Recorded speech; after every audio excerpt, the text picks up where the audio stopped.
we're still having the conversation on upbringing of children, the older generation versus the new generation. And I have yet two amazing personalities with me in the studio today. And I'm going to start from my left. I have Mrs. Sandra KENIBOS. Hi, Sandra. Hi. How you doing? I'm fine. Thank you. Thank you so much for coming on the Triple F podcast. We appreciate you. And I have KENIBOS here, Mr. Emmanuel KENIBOS. He needs no introduction. Say hello. Hello. You want me to hype you?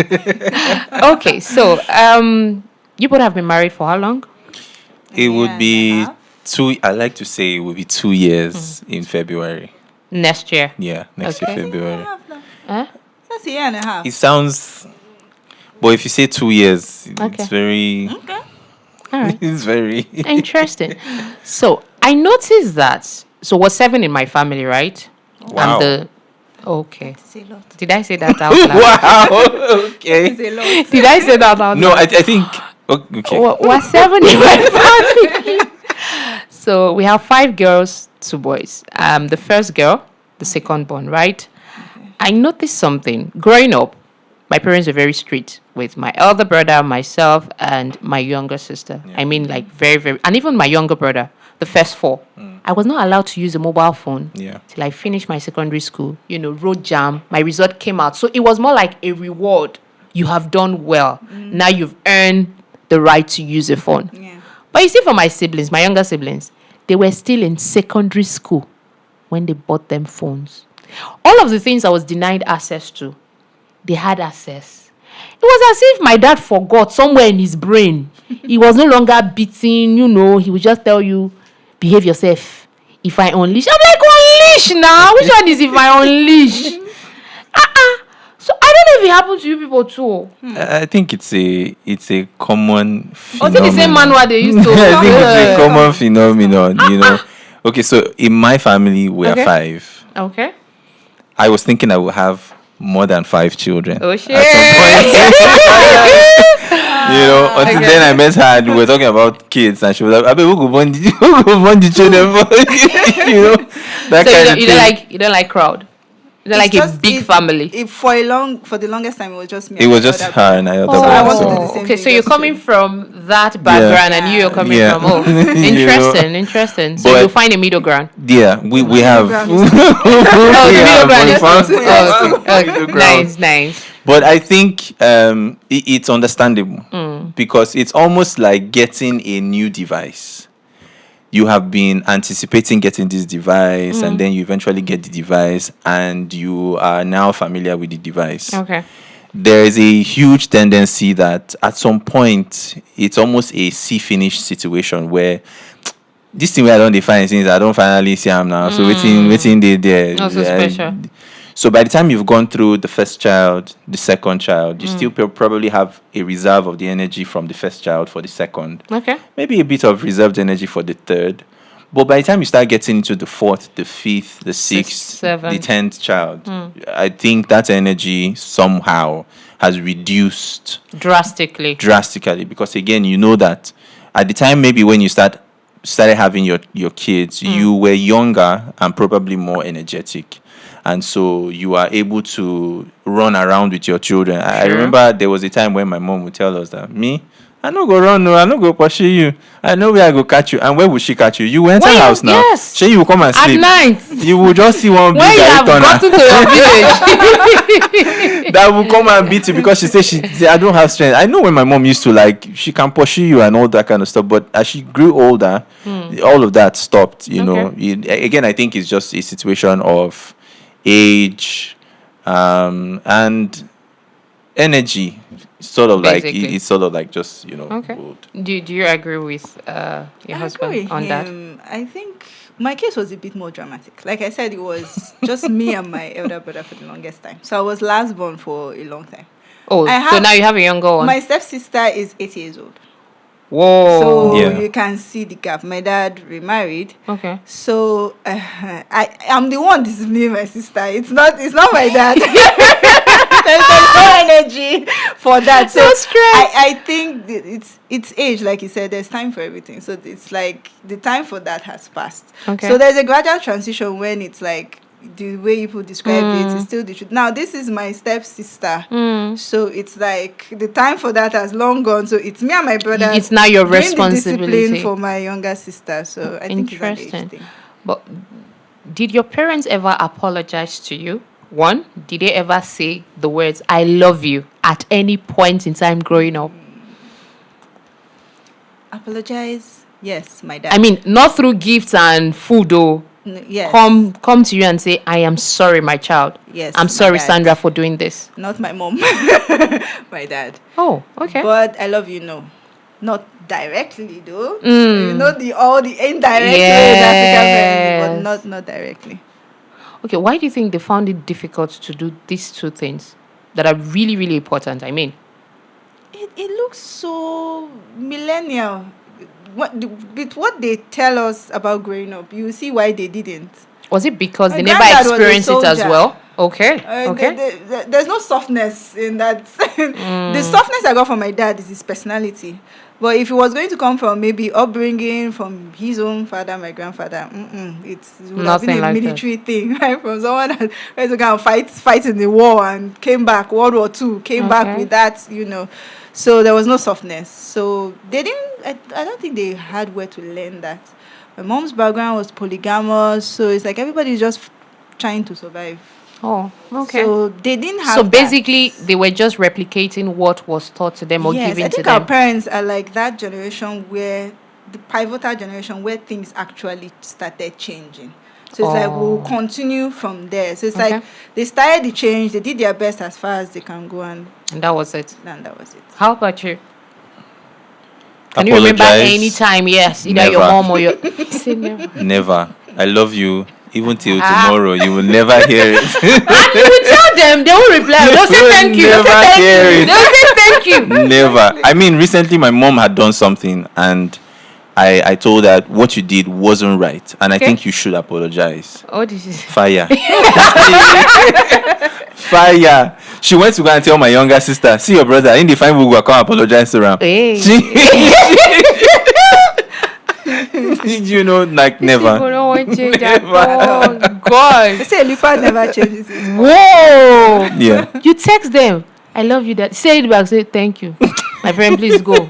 I have My something best friend better. is schooling her father-in-law on that right now. Oh. She's very exuberant. Okay. Her in-laws are not like that. So she even tells me like, they married me like this. I will carry my personality. So her husband will just be looking at her like, is this my father that and she's now the favorite amongst all his sons' wives. She will say, nice. Daddy, I love you.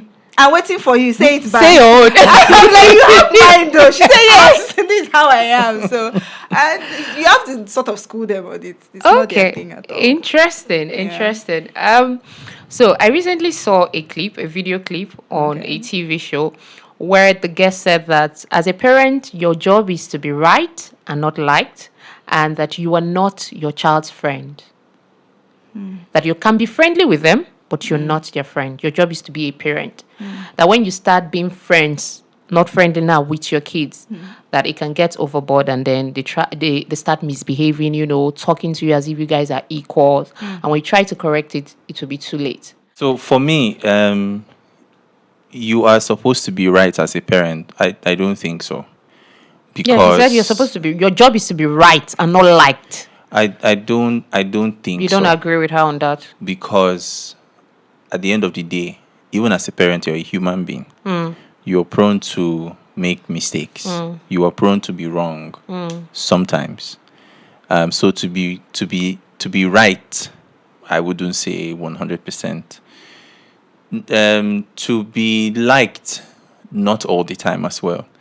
Because I believe that there's a reason why it's an adult that is able to have children. Because you experience life. And in experiencing life, you get to see what this life is made up of, what the world is made up of. And then it further would then progress to maybe whenever you're now ready to have babies, it now becomes train up a child in the way it should go, that when it's old, you will not depart from it. Why? Because you have had first-hand experiences with what life is. Okay. Which is why you can say to a child, See that thing where you lit a candle and you keep it. We've seen videos of babies trying to touch candle.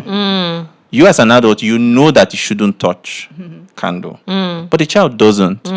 So it requires some kind of guidance for an older person to say that thing is harmful. Don't touch it.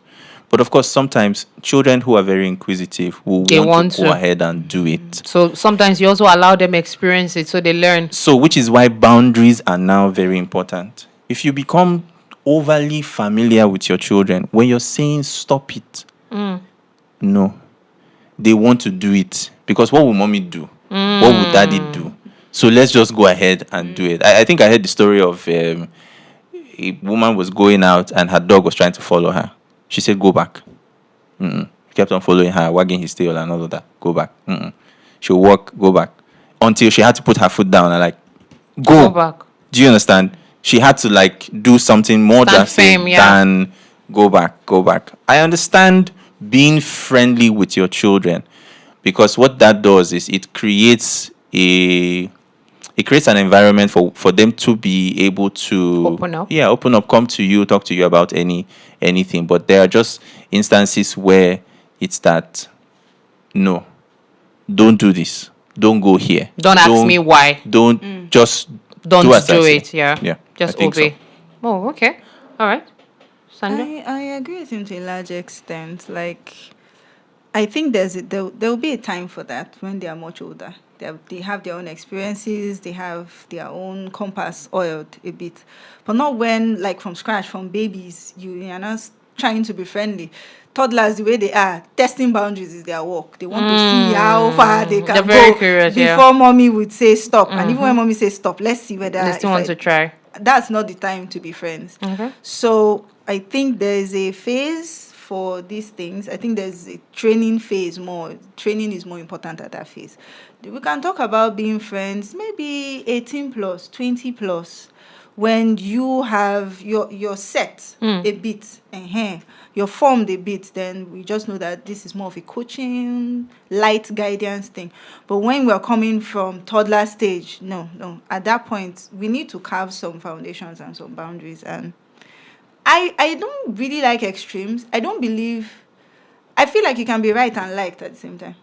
Okay. It doesn't have to be either or. Okay. Yes, you can achieve both. Yes. Okay. You can achieve both at the same time. I think it's possible. All right. So, growing up, would you say you were friends with your parents, or your parents were your friends? From what you now understand about friendship, and from the context of this TV guest, I can see in between is because it was kind of in between for me and my dad. Me and my dad were really close, but I know the times where he drew very sharp boundaries with me, and I did not cross those boundaries. So that's why I believe it's possible, because in as much as my dad never flogged me. No, he never. Wow, but if my dad talks to you, as the way he will talk to you, you will feel it to your bones. Like way better than... It was way better than the flogging. The one time he slapped me, that was the time he apologized, actually, because he was having a very bad day, so he took it out on me. And the slapping is still a satellite out of space controlling my movements. Okay. But that he apologized because he knew that he was out of line. Then it was not really a bad thing. This is my book curiosity. I got lost in a library and I didn't come back early, and he was worried. So it's like he didn't want to stop the reading habit. At the same time, also yes. Make you understand that. But when it comes to sharp boundaries, no, my dad did that. So I think it's possible. Let's say I was friends with my dad, yes. More and more as I was getting older. More and more. Yes, but boundaries were boundaries, definitely. All right, Emmanuel, between mom and dad, who would you consider your friend, your go-to person when you needed to talk, about school, about anything that was bothering you? Very difficult to say, honestly. When we're dating, I discovered that she and her dad had like what I would call a special relationship. Okay. Because I used to see letters that they would exchange between them. So I'm like, wait, what? It felt weird. Later, okay. And then she would explain to me that, maybe if there are times when something happens between the both of them, maybe the dad is angry or something, he will now write a letter. Oh, Chim. when I didn't have the heart Really? to tell him things, I just write stuff and put it in his bedside table. I know that he Knowing will fully read well he it. was going And to then read he'll it. reply Okay. until we now settle. That's Wow. how we used to. And that worked for you. Yeah, it worked. I still have those things till today. I didn't throw it away. you can't relate At all. because you're At coming from where all. no is no. At all. But I think between my dad and my mom, probably my mom, because my dad was, mostly offshore. He was working and all of that. And he's always like, when he's back, he just wants to rest. Nobody should come and bother him. Don't stress him. Don't do all of that. But of course, because my mom is there, she's easily the person that you may can want talk to to. speak to. I think it's mostly my mom. Okay. Yeah. So before we wrap this up, I know you both talked about having 2 kids. Yep. He's coming from 5, you're coming from 3, having given that gap, that distance. What would you do differently in raising your children from what your parents did, from the upbringing you got? So Is there anything you're going to take from, your parents' upbringing of you and add to this new generation, or you're going to do a totally different work? I would say I probably will carve a different path. Oh, okay. I hope that I will be able to create a different path, because I know for the longest time, sometimes I'm surprised how early on I realized what I wanted for my children, the kind of wife I even wanted to marry, Okay. how my home was going to be, and all of that. I was very young, and I know I attempted writing a book about parenting at some point. As Was young that as I based off was. of your experience with your parents? Yes. Oh. Yeah. I would do a lot of things differently. First of all, the kind of wife I marry, it was very important to me. And I think that was where our bond first started from. Because when we first met, when we started talking, and then she told me, the plans, and I was like, oh, yeah, I think we are aligned on this matter. The children are very, very important to me, and it so turns out that now this person, the children are also important to her as well. And I didn't even have to tell her what my own plans and thoughts were before she told me hers. So one of the things I think I would want to do is to create a safe space in the home where they feel very loved. Okay. You help build their confidence a lot. And I think I would learn a lot of affirmation. Okay. Being able to affirm the children for when they are right, for when they have proud moments. You are able to help them see those moments and cherish them. Essentially give them a lot of love. Be their And cheerleader. yeah, just be there for them. I think it's one of the Things you do many differently. things I think I would do. How about differently. discipline? So I've thought about it. Will your style of discipline be different from, how you were disciplined as a child? Honestly, Or it's going to be a copy and paste mechanism? no, maybe not a copy and paste, but I haven't fully You've not decided thought about- yet. okay. I haven't fully Sometimes I wonder who will decided. be the disciplinarian. Exactly, that's what I'm asking. I haven't fully decided yet. Who is going to help? think Wait, he will hold be on, the hold nice on. guy then. Before you say who's the nice guy, who's going to help with the maths homework? Her. You.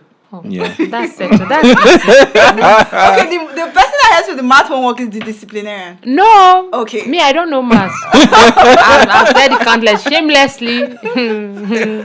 So yes, the aspect of discipline. What would you do differently? I don't know.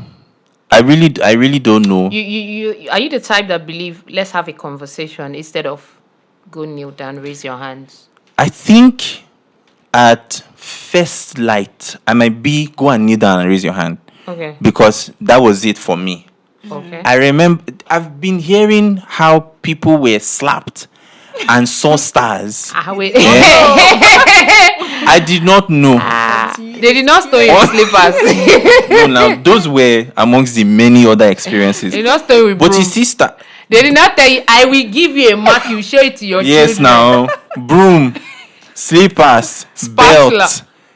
No, if you call it spatula, it sounds very Tony bully. Gary. Tony Gary. You know that big one they use in cooking at events. So that would be at first light for me. But when I realized that this is not what you want to do, I Okay. probably would now want to have a sit down Okay. and talk. Talk. Or maybe both of them, I don't know. I feel like so there was something I learned from my mom. When she's very upset with you, she will not discipline you. She will always tell herself, "I will do something I will regret." So she uses that to. It's like calming down. Don't. I will not see. I will not beat you. Go. Yeah. 2-3 days will pass when she will descend on you. She said she prefers to deal with you or discipline you in a clear head space. I think that's best. Yes, that's what she does.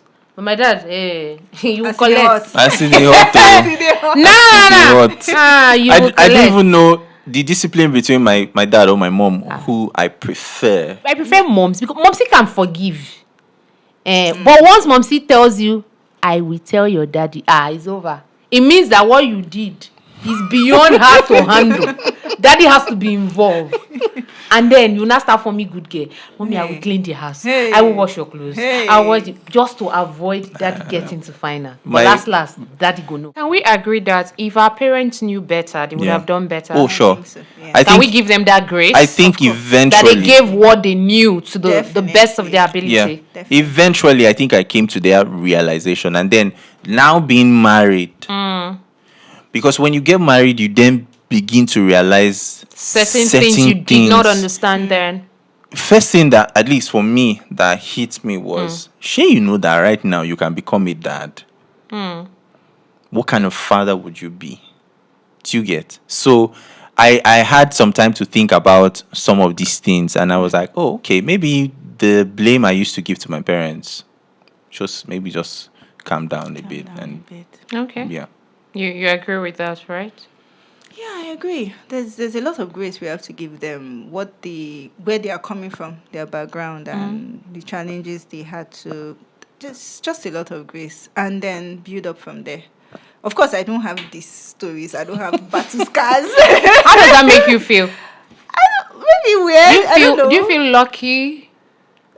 Not necessarily. Do you wish you had those experiences? Please, you No. can't wish that I kind of think- thing. I think maybe it was easier on me because my parents' marriage was not smooth at all. Okay. They are divorced. Okay. So the stress that came from that, I think it was Alone. enough. Oh. That to now come and add excess discipline on us. Okay. So I think maybe my dad was trying to compensate a bit Oh. by taking it easy with us.